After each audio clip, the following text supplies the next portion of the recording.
Hello and welcome to my channel, and welcome to a Sunday morning meetup in which I discuss the 6 degrees of separation book tag. This tag was created by Peter Likes Books. I'll include a link to his channel in the show notes below. I was tagged by Shawn the Book Maniac. I will also include a link to his channel in the show notes. I'm going to link the novel Phineas by Antonia Trollope, by 6 degrees of separation with Shooting Victoria by Paul Thomas Murphy. At the end of this tag I will complete the cycle by linking the 2 books together by a direct association, so be sure to continue watching to find out how I do that. Phineas is both a lawyer and a member of Parliament. Dr. Phineas's father, allowed him to go over to London from Ireland when he was 22 years of age in order that he might read with an English barrister. It was the doctor's wish that his son might be called to the Irish bar, and the young man's desire that he might go to the English bar. Phineas sat his terms for 3 years and was duly called to the bar, but no evidence came home as to the acquirement of any considerable amount of law, or even as to much law study on the part of the young aspirant. At the end of the 3 years, and after being called to the bar, his father wrote to him asking him what his professional intentions were. His friends at the Reform Club, of which he was a member, suggested that he stand for Parliament for the Irish borough of Loughshane. Finn is duly elected, and so the story develops from there. The connection between Phineas and my second book, Lynne, by Mrs. Henry Wood, is that Archibald Carlyle is also a lawyer and is also persuaded by friends to become a member of Parliament. In the centre of West Lynne stood 2 houses adjoining each other, one large, the other much smaller. The large one was the Carlyle residence, and the small one was devoted to the Carlyle offices. The name of Carlyle bore a lofty standing in the county. Carlyle and Davidson were known as first-class practitioners. No pettifogging lawyers were they. It was Carlyle and Davidson in days gone by. Now it was Archibald Carlyle. When the seat of West Lynne became vacant, the consideration now was who should be the next candidate. "There's only one man amongst us fit to be our member," said Sir John. "Who's that?" cried the meeting. "Archibald Carlyle." A deputation set off on the spur of the moment to the office of Mr. Carlyle, and of course they persuade Archibald to stand as the member for West Lynne. The election is a crucial turning point in the novel, and so we will leave it there. In East Lynne, Lady Isabel Vane, Archibald Carlyle's ex-wife, uses a disguise to pretend to be someone else so that she can become employed by the Carlyles as a governess to her own children. Mrs. Latimer wrote to Mrs. Barbara Carlyle, Archibald's second wife. She had met with a governess, one desirable in every way, who could not fail to suit her views precisely. She was a Madame Vane, English by birth, but the widow of a Frenchman, a Protestant, a thorough gentlewoman, an efficient linguist and musician, and competent to perform her duties in all ways. Mrs. Crosby, with whom she had lived for 2 years, regarded her as a treasure, and would not have parted with her but for Helena's marriage with a German nobleman. "You must not mind her appearance," went on the letter. "She is the oddest looking person. Wears blue spectacles, caps, enormous bonnets, and has a great scar on her mouth and chin. And though she can't be more than 30, her hair is grey, and she's slightly lame. But understand you, she is a gentlewoman with it all, and looks one." When this description reached East Lynne, Barbara laughed as she read it aloud to Mr. Carlyle. He laughed also. "It is well governesses are not chosen according to their looks," he said, "or I fear Madame Vane would stand a poor chance." They resolved to engage her, and word went back to that effect. When Lady Isabel arrived at the Carlyles in her disguise, Wilson, the maid, was thinking that she never saw such a mortal fright as the new governess. Those blue spectacles capped everything, she decided, and what made her tie up her throat in that fashion? As well wear a man's collar and stock at once. If her teaching was no better than her looks, Miss Lucy might as well go to the parish school. In my third book, Captain Sharkey, in How the Governor of St. Kitts Came Home in the Conan Doyle stories, also uses a disguise to pretend to be someone else. Captain Scarrow of the Morning Star had been ordered to wait in the harbour of St. Kitts to take on board the Governor of St. Kitts, who was returning to London due to ill health. Captain Scarrow had heard that the Governor was an eccentric, but he was hardly prepared for the curious figure who came limping down his quarterdeck, his steps supported by a thick bamboo cane. He wore a Ramillies wig, all twisted into little tails like a poodle's coat, and cut so low across the brow that the large green glasses which covered his eyes looked as if they were hung from it. A fierce beak of a nose, very long and very thin, cut the air in front of him. His ague had caused him to swathe his throat and chin with a broad linen cravat, and he wore a loose damask powdering gown secured by a cord around his waist. Of course, it is no surprise that this is the notorious pirate Captain Sharkey in disguise. Captain Sharkey flew the Jolly Roger aboard his 20-gun pirate bark, the Happy Delivery, in the first half of the 18th century, when the great wars of the Spanish Succession had been brought to an end by the Treaty of Utrecht, and piracy became a menace on the seas.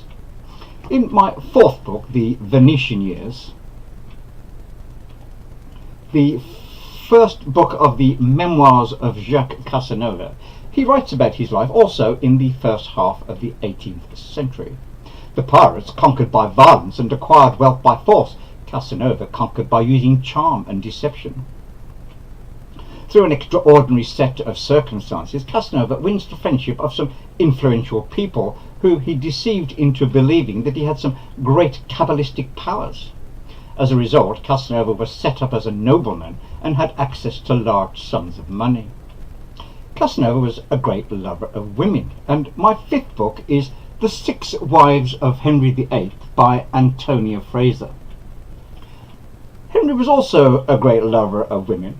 Casanova turned women's head by his charm, wealth and manner, and Henry removed them. The problem Henry had with women is that he was always chopping and changing. Henry had become fed up with Anne Boleyn, his second wife, and had cast his eyes on her replacement, Jane Seymour. But before he gave Anne the chop, she produced a child which, unfortunately for her, was not the son Henry wanted, but instead she produced a future great queen. So my sixth book is Elizabeth I by Paul Johnson. From chapter 4, The Deep Consent of All Great Men, 1558 to 1567, Paul Johnson writes, "The twin kingdoms of England and Ireland, to which Elizabeth succeeded on Thursday the 17th of November 1558, had seldom been in greater or more urgent need of strong, purposeful government. The confused last years of Henry VIII, the faction-ridden minority of his son Edward VI, the painful follies of his eldest daughter, Queen Mary, had cumulatively undermined the authority of English government both at home and abroad." 2 years later, Sir Thomas Smith, who had served as Secretary of State under both Edward VI and Elizabeth, recalled the situation at her succession. "I never saw England weaker in strength, men, money and riches. By comparison, France was a colossus and the Habsburg Empire was growing in size and wealth. It was an age of strife and peril for England, and it required strong and decisive leadership. The age was dominated by men, but one remarkable woman, Elizabeth I, in defiance of all the odds stacked against her, fostered, encouraged, developed and nurtured the wealth, greatness and independence of her people and country to produce the biggest success story in English history." Philip II of Spain plotted to have Elizabeth murdered. The Pope approved of it and exempted the plotters from murder if it was carried out. In 1580, the papal secretary was instructed to write to the nuncio in Madrid, who had asked whether English Catholic exiles and Jesuits would incur sin if they assassinated Elizabeth.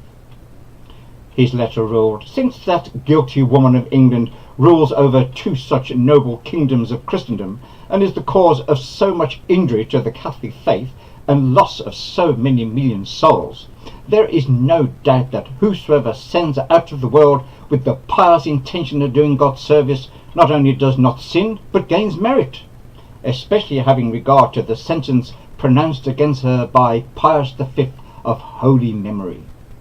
And so, if those English gentlemen decide actually to undertake so glorious a work, your lordship can assure them that they do not commit any sin. We trust in God also that they will escape danger. Which brings me to my 7th book, Shooting Victoria by Paul Thomas Murphy. Queen Victoria also became a great queen and empress, and ruled over the greatest empire the world has ever seen, and was the subject of no less than 8 assassination attempts on her life. Shooting Victoria is the narrative history of the 7 boys and men who, driven by a variety of inner demons, attacked Queen Victoria on 8 separate occasions between 1840 and 1882.